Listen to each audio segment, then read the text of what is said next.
Good morning, everyone. Oh, I was trying to make an impression of you. I think I did a pretty good job. Welcome. Oh, it's And then funny you went because for ASMR. I went for. I'm actually too close to the mic.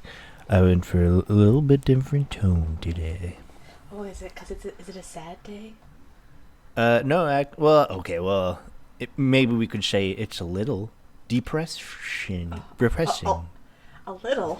Wouldn't you or say it's you could say it's great? great. What a great depression we're having. Deep rest. Do you ever see that? There's a clip of. Sorry, we're just starting right into this. I'm just gonna completely sideline. There's an interview with what's his name, who plays Jim Carrey, who's Ace Ventura, and he's someone who has been a profound comedian all of his life, and then now is like really sad and like serious. And Right. I always have this like memory. Whenever anybody talks about like depression or like sadness, I think of a clip of him where he explains depression being deep rest. Your brain, your body just want to go into a deep rest and shut off. And like it makes sense, but then at the same time, it's just weird coming from his voice. When I remember growing up with him speaking out of his butt, saying, Hello. "Is may there I something in my ask?" teeth? Bumblebee tuna, and you must be the Monopoly guy." Ace Ventura. Do not go in there. Do not. That Go. one, the first time I ever watched Ace Ventura, I was just a little kid, and my neighbor suggested it to me and my family, and then we watched it, and then it was like not appropriate for my age, according to my parents. And so my neighbor was like, "Oh, I'm so sorry, I didn't even think of that." But I was like, "Oh yeah, what a great movie." When I watched it, my mom describes that for a good week and a half, if I asked her a question, I would turn around and respond to her with my butt. That's she's the like, kind of "You're stuff in-" my parents are trying to avoid. Yeah, and she's like, "You're never watching that movie again." All right. So today on the menu, Herbert Hoover, not to be confused with Edgar J. Hoover, who's a completely different Hoover. I don't think I know who I don't think they're Edgar... related. Who is Edgar J. Hoover? Do I know that name? Am I goldfish braining? He has. Like, well, I think he might be born by now, but Edgar Hoover, the former director of that's the what I'm Federal thinking. Bureau of Investigation. Yeah. Okay, so he was born. He was just maybe. He was born in 1895. No, wait, never mind. That's when he served. Wait, no. Yeah, born 1895, so he does Okay, exist. so He's been alive. In his 30s. He'd be in his dirty 30s right Yeah. now. But probably he's is not in- born. He's in probably the what? FBI. He's probably in the FBI. He's a law enforcement officer at this point. Maybe. I don't really know enough about him, and we probably never will talk. Well, we might talk about him later in the annals of history. Is that what it's? The annals of history. I think it's annals. Annals. I think it's pronounced annals, What is? but I an could be annal? wrong. Is it like a big hole? Sphincter. A sphincter? All right. Okay. So Herbert Hoover. Okay. First of all, this guy lived, and by that I mean he didn't die young. He almost made it to the space. He died in the 60s. Oh wow. So he was like I think up until we were talking about this last week. Jimmy, what's his face? Right, is the last living, or the oldest. Yeah, Jimmy living. Carter. Yeah, he's currently 99 and he's the oldest living president. But until I think it said 2012, Herbert Hoover was the oldest living president. Oh wow. Spooky. And so he was quite young when he was president. I mean he wasn't young, but he was young for a president. And so he continued to have I think a couple of decades after, like maybe 30 years of life after he was president. So I'll get started with the beginning. Humble beginnings. Actually they were very humble. Oh. I'll show you a picture of his house. I do like I like his profile picture. Like I think color photo existed because you can tell how like the photo is just like rich, black and white. lighting. Oh, it's a Yeah. cute little cottage Great. home. Yeah, he was born. So his parents were both Quakers, and if I remember correctly, they both died before he was 10, of separate causes. So he had some older brothers. Let me make sure I got this right. So so he grew up in West Branch, Iowa. His father, Jesse Hoover, was a blacksmith, and his mother was Hulda Randall Minthorn, and she was actually Canadian from the province of Ontario. Norwich, Ontario. I don't know where that is. Norwich. Southwestern. I know that. I think my. Oh, it's so it's like it's west of Toronto, southwest. I think I drive through Norwich. I don't know where you'd be driving if you drove through it. Yeah, to go see someone who lives in that direction. Oh yeah. Well, I don't have to. Was it Hulda Randall Minthorn by any chance? I just don't want to dox myself to say which way I'm going, so I'll say it afterwards. Maybe you're driving in circles. Maybe you're obfuscating your tracks. Maybe. I mean, it's just basically, it's a possible path I could take to go to see family. Oh. That's why I recognize it. We're not too close to family, and definitely we're not Canadians. So. Right, because we haven't said that out loud. Who knows? We could be lying the whole time. Hey, Okay, so maybe his we parents were live in Alaska. Quakers. Yeah. His father used to call him my little stick in the mud, which I thought was weird and cute. So I'm trying to see how they died here. So, Hoover's father, noted by his local paper as a pleasant, sunshiny disposition, died in 1880 at the age of 34 of a sudden heart attack. Hoover's mother died in 4 years later, that of typhoid. Classic. So he had an older brother and a younger sister, and they had become orphans. And so he lived with 18 months with his uncle, and then eventually he moved to Oregon to live with his uncle. And his uncle wasn't really... he was a businessman and a physician, and he wasn't really, I guess, kind of a father figure so much as just like a guy who took care of him. And he kind of imparted a business ethic on him. And he eventually went to university for mining. He was a mining engineer. So that's even more unusual than I think the last president I did, who was owned a newspaper. So he actually made some like serious bank as a mining engineer before he was president. I think, adjusted for inflation, he was like $100 millionaire by the time he was president. He does give off, like, visually, like, I think he would do well now. Like, I feel like he would be like, he's giving, not Al Gore, but like, I don't know. I feel like he'd be really into, like, he would be a third, like, Elon Musk or Mark Zuckerberg type. I don't know why I get that vibe from him. He was very, so he wasn't really, okay, so I feel like his politics kind of shifted throughout his life. I think he would have been a good president if the Depression didn't happen right after he was elected, because I think like a lot of his ideals would have made him a good president, but not in Depression time. Right, which kind of sucks for him. So it's not like it was his fault. He just inherited the office when it happened. Yeah, it was like the Depression it wasn't really. It just was like people don't really historically have a direct reason for it happening. The stock market crashed. I guess because they were in a bubble. Like we were coming out of the 20s here. So it was post-war, World War One. Things were booming, and then there was a market crash, and then because the banks weren't as were more cautious with lending. There was not credit, and so it was harder for businesses to get started or to get loaned money. And so then that means there'd be less jobs, which means people have less money, which means less spending, and it's kind of a vicious cycle. And it's kind of hard to get that engine going back again.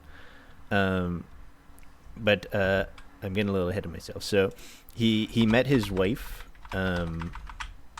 She was also a miner. She was a miner engineer, I believe. She was a miner? Okay, let me make sure I got this right. Oh, yeah. Oh, you mean underage. I was making a joke about her age. Don't mind me. Oh, yeah. A pedophile. Herbert, Hoover the pedophile. Pedophilia jokes. It's okay, because he's an orphan. No, that's not. It's okay, he's an orphan. So he was a mediocre student, which I found was pretty funny, but he had good business sense with him, and he was hardworking, but just not at school. So mining engineer. So he actually moved to Australia for a bit. So in his work, he was moving all over the place, actually. I guess just because he moves where the oil is, or not oil, but minerals. He wasn't an oil guy. He worked in gold mines, all sorts of stuff. But he kind of had a business going, and then let me see, where is his wife here? Where is his wife? Where did she go? Oh, apparently this is a fun fact after the case, but he was inducted into the National Mining Hall of Fame along with his wife. Nice. Where is it? I'm trying to find his wife's name. Philanthropist. Geologist. That's cool. Okay, yeah. So during his senior year at Stanford, Hoover became smitten with a classmate named Lou Henry. Though his financial situation precluded marriage at this time, the daughter of a banker from Monterey, California, Lou Henry decided to study geology at Stanford after attending a lecture delivered by John C. Branner. Okay, so I guess she was at school for geology. And then so I think they fell in love while they were in school, and then Aww. and then their hands bumped above the sorted amethysts and stones as they both took a magnifying glass to look closer at them. Mm-hmm. For the viewers, today's Valentine's Day, so we might do a steamy romance. No, I don't know. Who knows? Steamy Valentine's Hoover screenplay. Okay, check out. Okay, so I don't know if we talked about this, but I sent you a picture of his humble beginnings. Yes. So check out his house. Who that ended up being their permanent residence. Whoa, Monday. Okay, hold on. Well, humble beginnings. You start from the bottom. Now you're here. Now we're here. Let me just copy paste. So it looks like a pretty fancy house. So that's their house in California. It's sending right now. Holy, it's a complex. Yeah, looks pretty nice. It looks like you'd have gunmen up in the towers. What the heck? Yeah, you're right. Okay, so World War I and aftermath. So this is so obviously he was kind of rich at this time from his mining career, and then World War I happened, and he started. He was a very good charitable man, I suppose you could say, because his thing was really being. They called him the czar of the food czar, because he really took it upon himself to give food to people who needed it, like relief in Europe during World War One. So if countries were occupied by the Germans, for example, like Belgium, they would send food to the Belgians.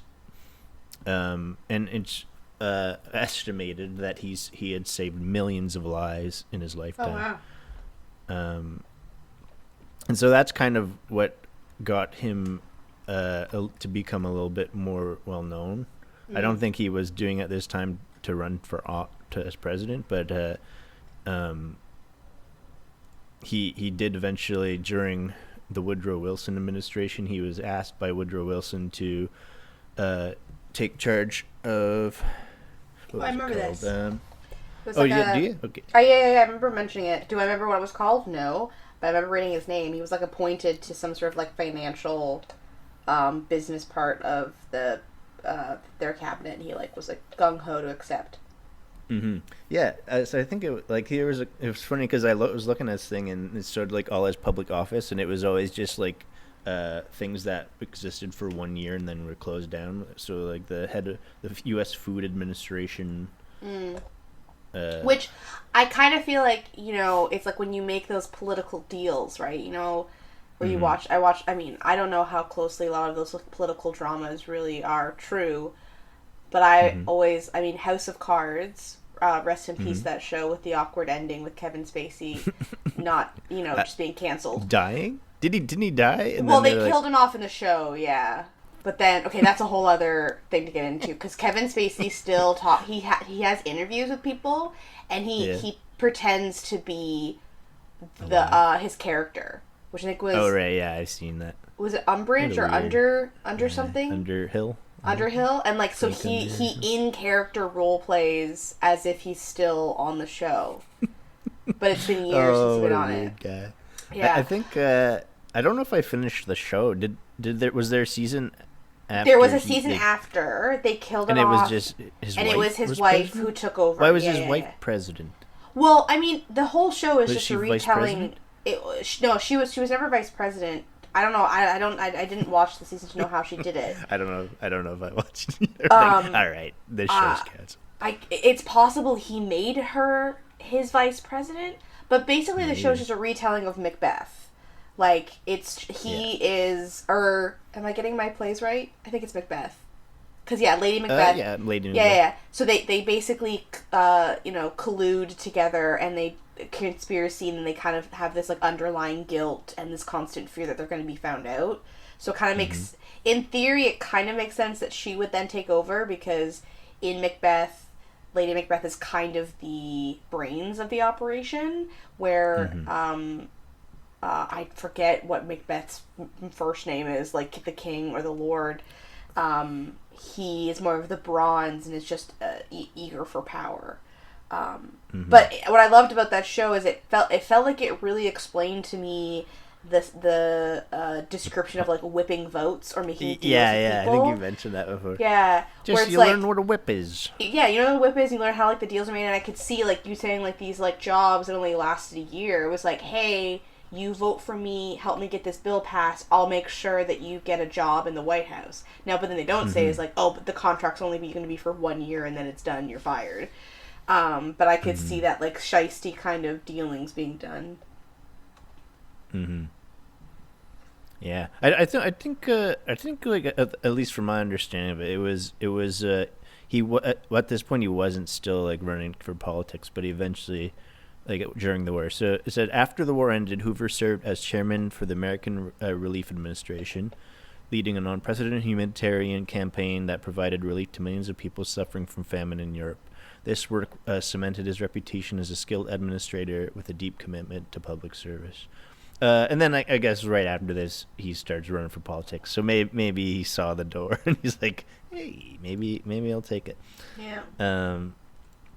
So in the 1928 presidential election, Herbert Hoover emerged as Republican nominee after winning a series of primary contests against other candidates like Senator Frank O. Loudon, and the Governor Al Smith, which I always read as A.I. Smith, but it's not. It's Al. Running on the platform that emphasized fiscal responsibility, low taxes, and reduced government intervention in the economy, which is funny because the Depression's about to happen. Hoover promised to build upon the prosperity achieved under President Calvin Coolidge's administration. His campaign was successful, and he won a decisive victory over Democratic nominee Alfred E. Smith, becoming the 31st President of the United States. Okay, so then the stage has been set. Hoover's presidency began on March 1929, just months before the stock market crash in October that would signal the onset of the Great Depression. In the first few months in office, Hoover focused on reducing government spending and maintaining a balanced budget. He also advocated for increased international cooperation to address economic issues through trade agreements and reduced tariffs. So I think a lot of, from what I've understood, is a lot of the things that he thought would fix the problem just made it worse. Like he was a big tariff guy. It's giving like I just said he reduced tariffs, but sorry. It's giving like duct tape ideas. Like I feel like he's the type of person who's like, I don't know, just do this. Oh shit, do that. Like the pipe's bursting, and every time you try and plug it, it bursts in another section. Mm-hmm. Yeah, like money. I think one thing he did, if I remember correctly, was he raised tariffs for exporting food, to believing that would help the farmers, but I think it ended up hurting people's pocketbooks. Let me see if I can remember correctly. As the economy deteriorated, however, Hoover's response was initially limited in scope. He opposed direct federal relief efforts. Instead of relying on private charity, state governments, and emergency loans from banks to alleviate suffering. This approach became increasingly unpopular as unemployment rates soared and the severity of the economic crisis worsened. One funny thing was people were naming... I think this is the part where his popularity slid off the cliff. A lot of people came up with funny names. What was it? Let me see if I can find that. Okay, so there's a bunch of funny names that people came up with. So Hoover's opponents developed defamatory epithets to discredit him, such as Hooverville, the shantytowns and homeless encampments, Hoover leather, cardboard used to cover holes in the soles of shoes, and Hoover blanket, old newspapers to cover oneself in the cold. So I think people blamed him directly in some respects. Which of course set up the perfect chance for FDR and the other side, in the Democrats, to have the not the Green New Deal, what's it called? The New Deal? It's just the New Deal? Yeah. Yeah. I don't know. My brain kind of shut off there, and I was somewhere else in a different realm, so I can't help you. I was trying to think, and then I went off, and my ADHD brain kicked in, and I thought I lost you for a second. No, I'm still here. Yeah, I was just on another plane of existence. I don't know what happened. What? You asked a question, and then I went into like think mode, and then something shiny happened in my brain, and I followed it, and then I realized I hadn't spoken in a good hot minute, and then I started thinking about that, and then I got stuck in a weird loophole. I do apologize. That's all right. Welcome back. Hi. Hey, guys. Hey, welcome to our podcast. Hello. Hi. Hello. Welcome. So Hoover.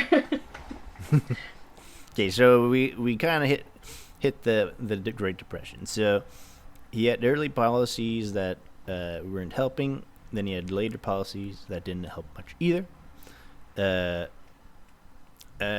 some other things. So prohibition. I don't think he was particularly for prohibition, but he kind of went with it for political reasons. I'm sure there's like money and taxes and religions trying to push it. To keep it going. Money and not having drinks? I guess. I don't know. Like maybe they're like, I don't know. Maybe they're making more money selling it outside of legal terms. Oh, maybe, yeah, true. I think one thing they actually suggested during the Depression was to bring back drinking so that you could tax it, because that would be a big income for the government. But again, see, it's just charging more people more money. That's what I think. What funds the Canadian government is our alcohol consumption, and our weed. That too. Yeah, too. So again, so civil rights and Mexican repatriation. Again, when the shit hits the fan, the first people they blame is immigrants and poor people. So Yep, they actually yep. they did a thing where they just kicked Mexicans out of the country, Oh who God. were even citizens, I believe, Really, birthright. yeah. Because I don't know, maybe that was the problem. Who knows? And it didn't fix anything. Foreign relations. So actually, I read a good quote where it said Herbert Hoover was the last president who didn't have to care about foreign relations. Because after that, World War II happened. Right, and then it began, and we got nuclear bombs. Yeah. Now it's the mutually assured destruction. For how many years it's been? 100 years. Wow. So he didn't do too much. Like most of the stuff he kept within the continent, I think. He did some stuff. There was something called the Banana Wars, which I didn't read too much about, but it was, I believe, in the Caribbean, Central America. Yeah, seemed interesting. It's called the Banana Wars. The Banana Wars were a series of conflicts that consisted of military occupation, police action, and intervention by the United States in Central America and the Caribbean. Or the Caribbean, however you prefer to say it. Between the end of the Spanish-American War in 1898 and the inception of the Good Neighbor Policy in 1934. Why was it called bananas? Let me ask the chair. What does this have to do with bananas? That damn banana. It's the Panama Canal. Dang Panama Canal. But the Banana Canal? The term Banana Wars is derived from the economic interests that drove many of the military interventions and conflicts in Central America and the Caribbean during the late 19th century. Okay, so banana is being used as a blanket term for just exports and imports. Yeah. Most prominently, the U.S. was advancing economic, political, and military interest in order to maintain the sphere of influence and the secure of the Panama Canal, which opened in 1914. The U.S. had recently built the Panama Canal in order to promote global trade and to project its naval power. U.S. companies, such as the United Fruit Company, also had financial stakes in production of bananas, tobacco, sugarcane, and other commodities throughout the Caribbean, Central America, and North. So there was trade happening, and I'm sure the locals were like, "Screw you, United States, get out of our country." And then, yes, that's. And then they're like, "We like bananas." Yeah. And then I'm sure there was. I mean, there's always been, part of Mexico used to be in the States, right? So a lot of shitty things happen. True. So yeah, Mamma mia. I think that's the big stuff. There's a thing called the bonus army as well.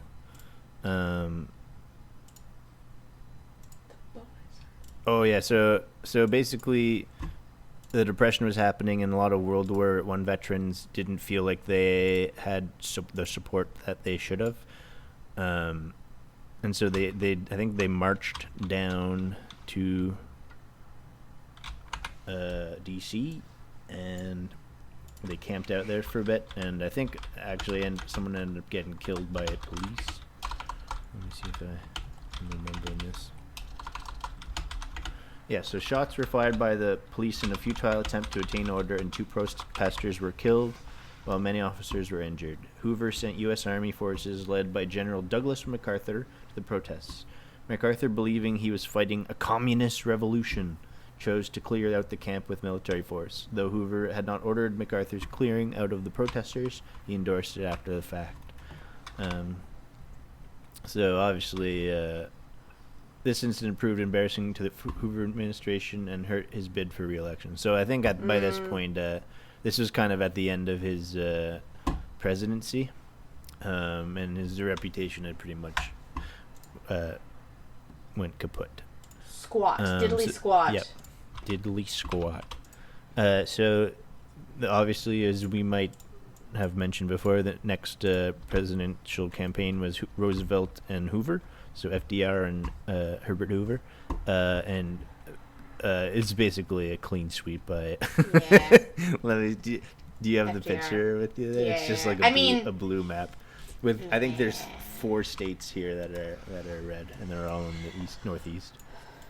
What's crazy about that too is like, I mean, the Great Depression, right? Like, that's got to be your Widowmaker. Yeah, it's like it's just such an easy campaign, right? It's like whenever I feel like there's like an issue going on, of course that's going to be your main platform. To be like, I'm going to bring us out of like this Great Depression and all that. Mm-hmm. I haven't finished the book, but I was reading a book on FDR and his like New Deal, which we'll find out about next week when you do. Who, me? Yes, you. Who, me? And it's kind of interesting. Like, I don't know if I'd agree with everything he did, but it seemed to work, at least a little bit. So he gives like scary dad vibes, like who? Not like FDR, like not like scary dad, like, oh, my dad, if I don't like give him whiskey, he'll beat the shit out of me at night. Mm-hmm. More like he's a very like strict dad who like loves you, but like if you like are 1 minute late for curfew, you have to do like dishes every night of the week for like a month. You have to sell him all your gold. Yeah, yes. At below market price. Yeah, below market price. Like, it feels like a hard ass in that way. Yeah, and I think like, I don't know, we'll see what we think of him next week. I think like a lot of people look up to him. I don't know. I'm not as convinced, but I think like he was important, and we'll find out next time. Okay, so obviously he lost. So Hoover wasn't a big fan of his solutions, FDR solutions. So he was like at this time he kind of was like banging his drum. I think he wrote a book about how criticizing it's called the Challenge to Liberty. He wrote 2 books actually, and that one was criticizing Roosevelt's New Deal, and I think his main complaint was that it was like socialism. Like, I think around this time, like the communism was starting to take up in Russia, because they had their revolution, and it was kind of, this is the early days of communism bad, capitalism good. Yeah. And so that happened, and then World War II happened again. Again? Sorry.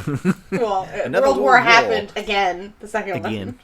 Because we didn't really... Oh, yeah, one thing I did find interesting, though, is Herbert was like, hey, maybe we should take it easy on Germany and the debts. And that was like the one thing I was like, hey, he was right. But here's one thing where he was wrong. So during a 1938 trip to Europe, Hoover met with Adolf Hitler, a young up-and-comer, and stayed in Hermann Göring's hunting lodge. And he expressed dismay at the persecution of Jews in Germany and believed that Hitler was mad but did not present a threat to the U.S. Instead, Herbert believed... Oh, God damn it. Oh, no, I said it right. Instead, yeah, you just said his first name, said his last name. At least I got it right. Hoover believed Roosevelt posed the biggest threat to peace. Isn't that funny? He's like, this Hitler guy, he's a little crazy, but the real threat is FDR. Holding that Roosevelt's policies provoked Japan and discouraged France and the United Kingdom from reaching an accommodation with Germany. After the September 1939 invasion of Poland by Germany, Hoover opposed U.S. involvement in World War II, including the Lend-Lease policy. He was active in the isolationist America First Committee. He rejected Roosevelt's offers to help coordinate relief in Europe.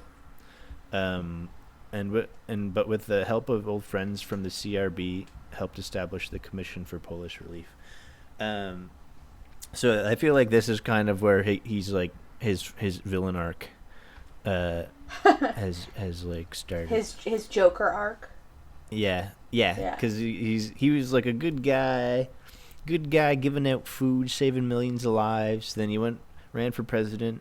Then the whole economy crashed, and everyone was like, "Oh, this guy's the worst." Yeah, and what's then that? And What's then the he runs for. Sorry. Sorry. What's the Batman quote where it's like, "You're a hero. The hero You we only live. need. No, you only Oh. live long enough. Like you live. You either live die long a enough hero or you live long enough to see yourself become the to villain. become the villain. Exactly. That's what it is. Yeah, and so, and then he he ran up against FDR in the next election, and everyone's like, "Oh my God, we love this guy!" And then he pulls them out of the depression. So like this is like he's probably at his darkest timeline. So in December 1939, sympathetic Americans led by Hoover formed the Finnish Relief Fund. So they were given some food to the Finns during the Soviet Union. It's called the Winter War. Not as fun as the Winter Banana Soldier. War. Yeah. I think that's where the Winter Soldier. I hope so. No, I don't know. I haven't seen. I don't You know. got if I've inspo seen from? I don't know if have I watched Marvel movie. Well, I mean, the Winter Soldier is just like the Cold War, basically. Oh, maybe. Like, well, yeah, Pretty no, that's what I Cold mean. War. Like, he's a sleeper agent. So, like, the Cold War is Oh, all I about, guess that like... wouldn't have happened yet. Yeah. So, yeah. So Yeah. basically, World War II takes off. A lot of people die. A lot of people die, blah, blah, blah. Blah blah blah. No, wait. We'll get to the meat and details of World War II for the next week, I guess. But it's funny that you always get the World Wars. Poor sap. Yeah. Yeah, he definitely had everything stacked against him. Not that he did a good job with what he had, like, you know, the tools that he was given, but the Great Depression and also the oncoming of World War II, that's a lot of big history things to get through. Mm-hmm. Oh, yeah. Big time. I imagine having to live in that time. Mamma mia. Those poor boomers. No, the boomers were born. That silent generation. Silent generation. Because they were dead. In 1945, Hoover advised President Harry S. Truman to drop the United States' demand for the unconditional surrender of Japan because he had high projected casualties of the planned invasion of Japan, although Hoover was unaware of the Manhattan Project and the atomic bomb. It's another So superhero quote or reference, Manhattan Project, if you watch The Watchmen or know of The Watchmen. Who watches The Watchmen? What's the quote? Well, not really a quote, but like the Manhattan Project is the Manhattan Project in Mr. real Manhattan. life. But Mr. Manhattan, He's the blue he's man. a scientist from the Manhattan Project and gets exposed to, like, Right. he becomes Radiation. that big glowing blue guy because of that Manhattan Project. Anyways. Mm-hmm. Don't mind me. Just verbal diarrheaing you things that have nothing to do with what we're talking about. I really liked the Watchmen show, but I have one complaint that they turned my favorite character. Did I tell you this before? They turned my favorite character you probably did, into but a don't far worry. right. Because you don't remember anyway. I don't remember. Sorry, they turned your favorite character into a far right? Into a far right symbol. Oh, yeah. And I guess I was like, wait a minute, how did this happen? Because that's how Yeah. they started the show, and I was like, I looked into somebody kind of extrapolating how in theory that would have happened. I'm like, all right. Oh, it's like Fine. he gets. It's not like he was far right. It's just that he was at his wit's end and picked the wrong people to side with. No, I think so. I think the original comic book is from his perspective, and he's writing a journal, explaining. See, I've already forgotten how they made that connection, but he dies, and then they find his journal, and then it becomes their Bible or something. Oh, got it. Like their manifesto. Yeah, But they've extremist his beliefs to not what he probably originally wanted. Yeah, the thing with Rorschach is he's everything is either black and white for him, hence his mask. Even though his mask is always changing, it's always black and white.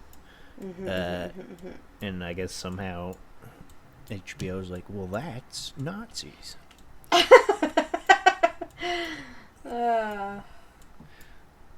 Anyway, speaking of Nazis, World War II ends. So post-World War II. Following World War II, Hoover befriended President Truman despite their ideological, I always pronounce that strange, differences. Because Hoover's experience with Germany in end of World War I, Truman selected the former president to tour Allied-occupied Germany and Rome. And basically he was, after touring Germany, I guess he was just going on tour there.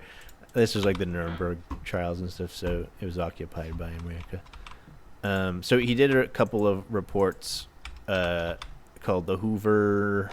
What were they called? The Hoover Commission. The Hoover Commission. The Hoover Boys. Yeah, the Hoover Boys. Is that a cartoon? I don't know. I was just... The Dover Boys. The Dover Boys. The Hoover Boys. So basically, he was like, okay, all right, Hoover, give me your ideas, and then so he did a little Hoover Commission. Then it was basically to trim the fat from government, to eliminate waste, fraud, and inefficiency, and then Hoover was now living in the atomic age, which we haven't actually got to yet historically. So he was the first. Mm-hmm. When does that happen? After the bombs drop. Sorry. I guess I wanted a specific date. My bad. I guess Truman's 1945. Well, like when does apparently the atomic age begins at Trinity. Oh. Yeah. The gadget at Trinity test, New Mexico, July 16th, 1945, which is is that not what freaking... Oh no. Brain cells, I can feel them dying. Oppenheimer. You just said it, sorry. Yeah, that. Cruising on fumes. Hey, man. They're struggling. It's like it's like a tiny little hamster on a wheel and he's all by himself exhausted. Mm-hmm. That's my brain cell. Just spinning in circles. Yeah, so what were you saying? So Oppenheimer, that Trinity I was just curious. the first test? I wanted to know, like you said, the atomic age. I was like, I knew it was when they started testing the bomb. I just didn't remember what year it was, but it's 1945. Mm-hmm. So we're only we're almost like 10 years off from that. 10, 12 years away. Well, I mean, yeah, pretty much. Yeah. It depends when, like, what do you mean? Like, from when Hoover was president? Oh, I guess because Hoover was president. His presidency ends in 1933. So then, right. Just over 10 years from then. So it's within the decade. Yeah. Oh, no, sorry, it's 49, wasn't it? Yeah, that's what you said. Yeah, 1945. 45. Yeah, and he ends his presidency. We're 10 years away. Yeah. So then, obviously, he kept writing books. He lived past JFK's assassination. We're speeding through time now. It's like the end of 2001 where you're speeding, everything's flashing by. So he kept writing books talking about his conservatism, which he was like kind of full-blown conservative now. And then Hoover faced three major illnesses during his last 2 years of life, including an August 1964 operation in which a growth in his large intestine was removed. He died in New York City on October 20th, 1964, following massive internal bleeding. So he was old, like he was in his 90s. And what's crazy about that is the last few presidents that we've had have died in like their 50s or 60s. Yeah. And this guy literally dies in the 1960s. This guy lived. Mm-hmm. Here's a little funny thing that I thought was kind of cute. Though Hoover's last spoken words are unknown, his last known written words were a get well message to his friend Harry Truman 6 days before his death, after he heard that Truman had sustained injuries while slipping in the bathtub. And here's what he said: "Bathtubs are a menace to ex-presidents for as you may recall, a bathtub rose up and fractured my vertebrae when I was in Venezuela on your World Famine mission in 1946. My warmest sympathy and best wishes for your recovery." Oh, what a Aw. bromance. Yeah. So I don't know if we mentioned this, but this is a fun fact. Lyndon B. fact. Johnson's wife was named Lady Bird Johnson, but Oh, we'll get there later. is that We haven't Lyndon got B. to Lyndon B. Johnson. Got it. yet. Thank you, Jesus. My brain was LBJ. that Wait, scared me. Have you ever heard of the song? Now I'm just killing time, but have you ever heard the musical Hair? It's like hippies. Yes. Do you know the song LBJ took the CRT down to? Do you know that song? No. Or it's just initials? Okay, let me look at the words here. Okay, while you do that, I clicked. I got really excited. Maybe at the start of the episode, you can probably hear me gasping. That's something that you didn't say. It was something that I read. Hoover's wife, Lou Henry Hoover, she was a part of the Girl Scouts of the U.S. She was a president and volunteer and was a Girl Scout. Mm-hmm. Oh, that's pretty cool. I was a Girl Scout. Well, kind of. I was a boy. I think we talked about this before. I got out before Scouts. So. I wish I'd gone in for longer. I have a friend that ended up like volunteering and helping out, and they said it was really fun. Mm-hmm. I think I've had this conversation before because I remember our Girl Scouts are different than the U.S. because we don't live in the U.S. We live in Alaska. And my guidance leader, like, put us in timeout when we went. It was really annoying because she just didn't. I don't think she liked kids, and she shouldn't have been volunteering to do what she was doing. Anyways, I also came up with a list of events that happened too, so we've got that to fill some time. Sorry. Oh yeah. Continue. Okay. Well, first let me say an anecdote of what I have coming to me. Of course. Speaking of American Girl Scouts, I currently have a box of Snickerdoodles on my way. American Girl Guide cookies. I've never tried them before. Oh, Snickerdoodles are the best. Apparently, they have so many more kinds than just the Thin Mints. Mm-hmm. Yeah. So as long as my girlfriend doesn't eat them on the plane. Well, I mean, if it was me, I would give you half a box. If the Snickerdoodles make it over the flight, then I'll. Let me know. You have to give a review. A review next. Yeah, I'll do a live taste test. Ooh, ASMR live crunch. Yeah, live crunch test. And if not, I'll just eat any old cookie and pretend. Oh, hey, you know what? Half the battle of doing a podcast is lying to your audience. So I support you in this. And if you don't have an audience, it's so much easier. Hey, we're just speaking to the void. Hey, you can't hear Snickerdoodles if you don't have any ears. Yeah, you don't have to share your Snickerdoodles if you don't have any friends alive. Exactly. That's a threat. All right. Do you have that website bookmarked? Yeah. How much time? Now, we got 10 minutes. I will say that some of the facts are repeated from what you said, just because there were some major things that happened in the world. Right, like the Depression. Like the Depression and World War II beginning. And I found that whenever we get closer and closer to wars, there's not a lot of stuff that happens around the world. The world tends to kind of sit at a standstill. So it's not a long list, but there is some fun stuff. So 1929, we talked the Wall Street crashes, which starts the Great Depression.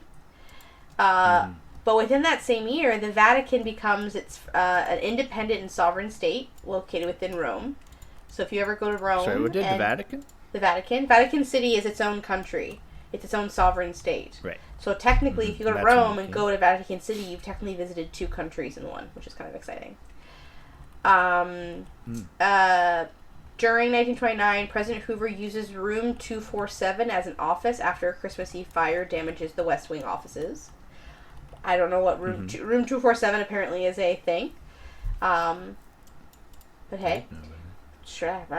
1930, astronomers discover, like the dark web, astronomers discover Pluto. And then, yeah. Which is not a planet. But I think it's back to a planet. It was a planet, then it was a moon, and then it's a planet again. I don't know which side, but I don't know if we swapped. Yeah. Because I remember there was like, when I was a kid, we were taught astrology, or not astrology, astronomy? Astrology. Anyways, the planets, space. Astronomy. I think it's astronomy. Because astrology is the stars. Hi guys. I am a capable human adult who can think and do things. So it was a planet, and then they're like, no, it actually looks like a moon. It looks to be orbiting around something else because it's so small. But then they finally got better cameras, and they looked, and they still can't see anything. So I don't know if they've taken it back, or if it's still considered a moon. Mm-hmm.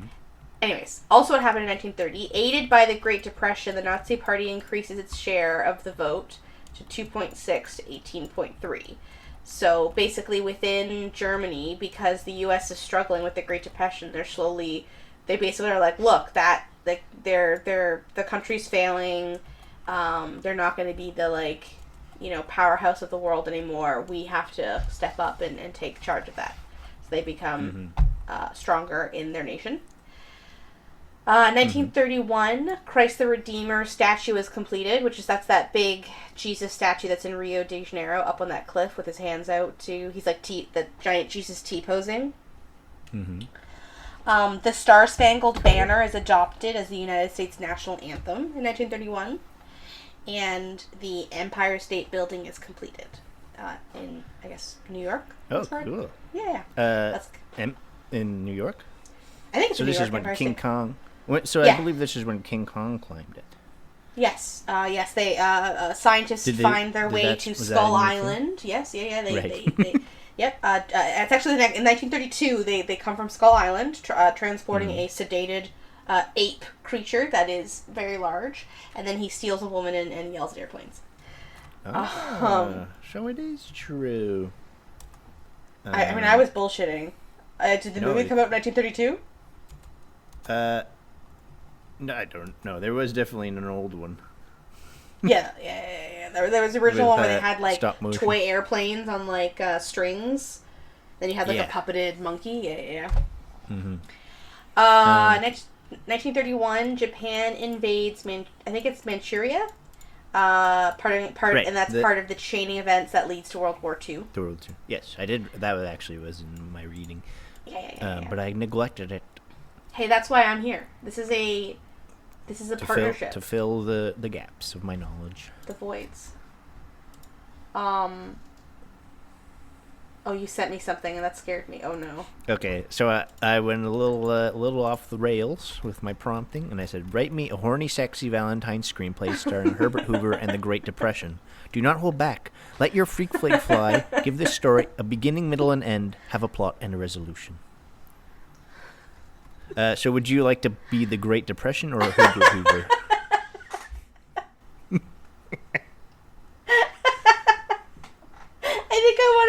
I think I definitely want to be the Great Depression. Okay, I'll be Hoover. Okay, quickly. There's just a couple more fun facts, and then we'll do it. Okay, so I'll speed run it. 1932, the neutron is discovered by James Chadwick. BBC World Service starts broadcasting. The Nazi Party becomes the largest single party in German parliament. 1933, Adolf Hitler becomes Chancellor of Germany. Japan announces it will leave the League of Nations, which is the group that What's-His-Face came up with. Germany said they'd leave the... Leave. L-E-A-V-E. Oh, leave. Yeah, no, Japan. Japan announces it's going to leave. Germany then leaves right after, because Japan aligns with it. But this was the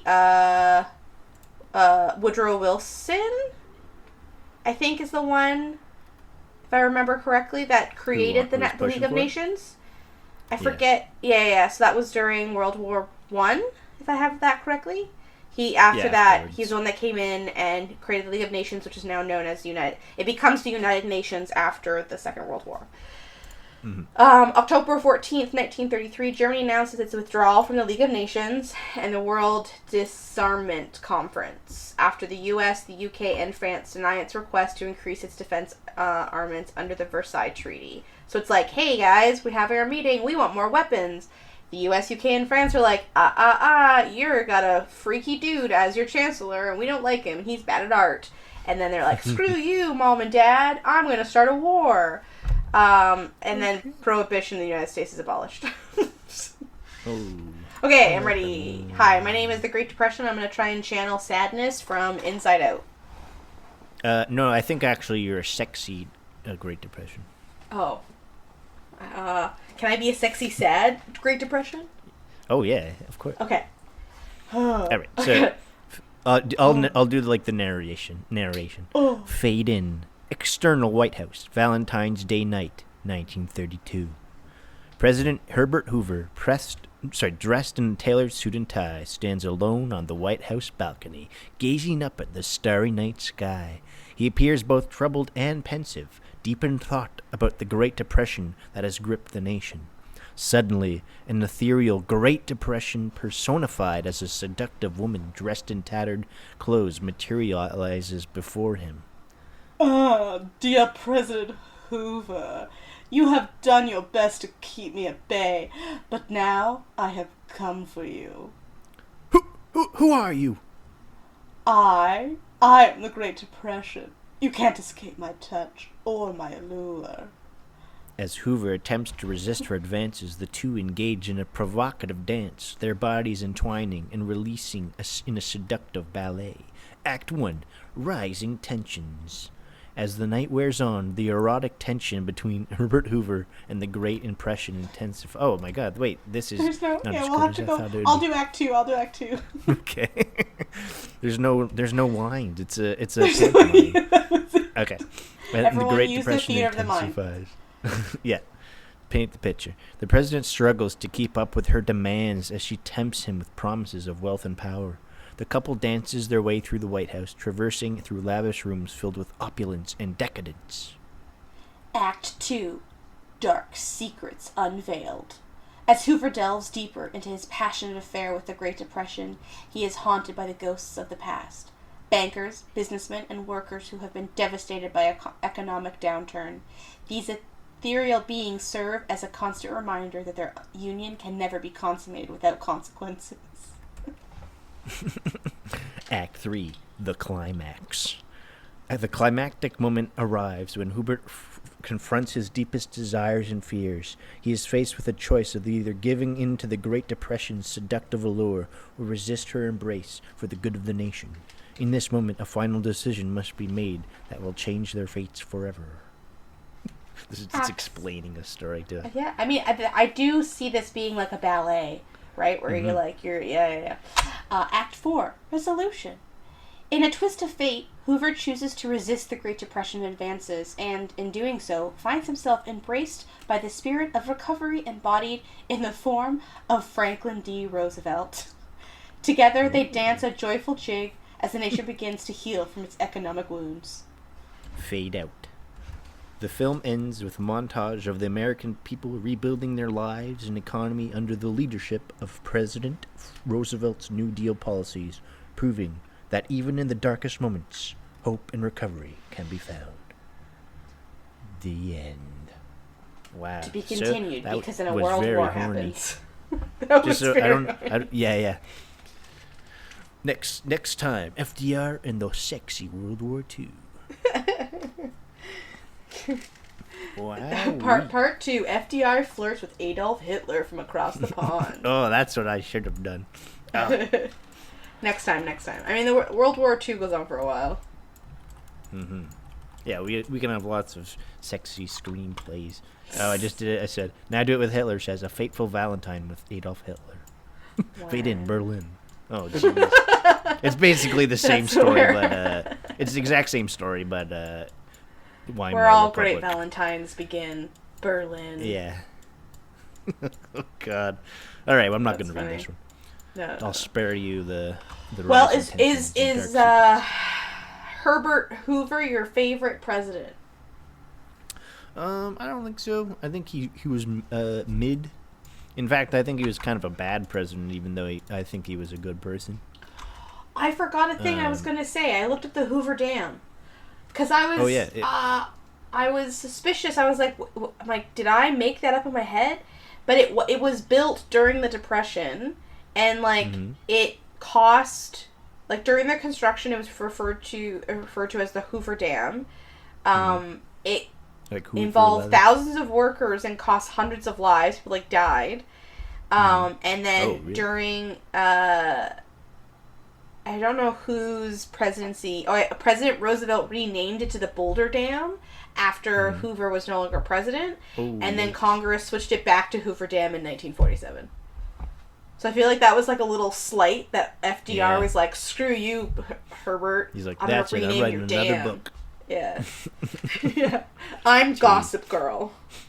Well, at least in our romance, they worked together. So True.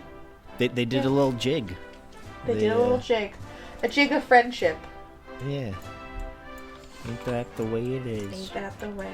Well, all right. FDR. Tune in next week, everyone, for the big World War II. I won't forget. Yeah, don't forget to This one's a big learn one. about that. I will say, I think we've said this before. I'm getting a lot more excited about them. So I find there's I procrastinate less. There's less people talking about bimetallism and gold standards and more. Yeah. Well, More goodbye, interesting. folks. Take care. See you next week.